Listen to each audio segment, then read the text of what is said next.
In question 24, we're told that during the fetal stage, an opening called the foramen ovale exists in the septum of the heart between the two atria, so it enables blood flow from the left to right atria, and so on.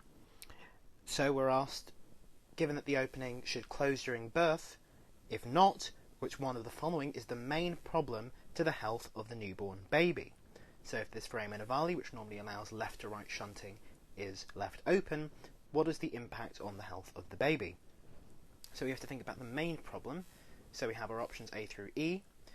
Before we have a look at them, let's first think about what the implications of this would be by thinking about what normally happens within the heart, where we have venous blood coming in, deoxygenated from the rest of the body into the right atrium. It's then pumped via the pulmonary artery into the lungs, where it's then oxygenated and comes back via the pulmonary vein, which then gets pumped in via the aorta to the rest of the body through the left ventricle. So that's what normally happens. In the patent foramen ovale case, i.e. the open foramen ovale, after birth, we have a hole in the septum between the two atria. So venous blood will again enter the right atrium, but this time some of it, under high pressure, will ultimately leak into the left atrium. Likewise, with blood coming into the left atrium from the pulmonary vein, some of it will pass from the septum into the right atrium down a pressure gradient. So there'll be some deoxygenated blood in the left side of the heart and some oxygenated blood on the right side of the heart. That means a mixture will ultimately reach the right ventricle and therefore the lungs, so the lung will have some oxygenated blood passing through it.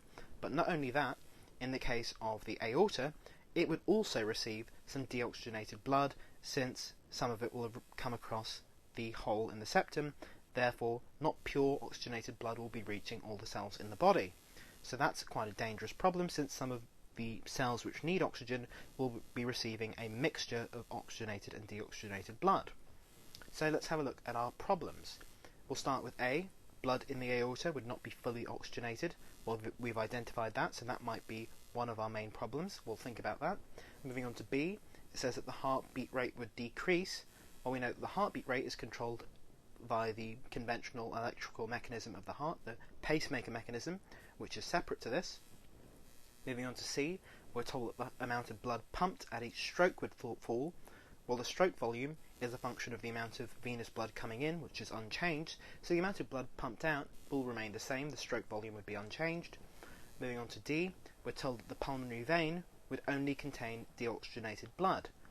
Well, the pulmonary vein would contain oxygenated blood, since it receives oxygenated blood from the lungs, and that doesn't change whether or not the pulmonary artery is pumping deoxygenated blood.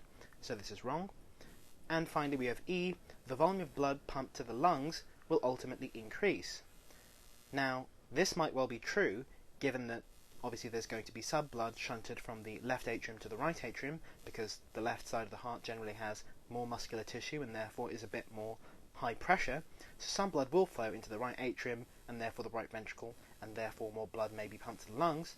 But this is not a problem in relative terms compared to the idea that blood in the aorta will not be fully oxygenated.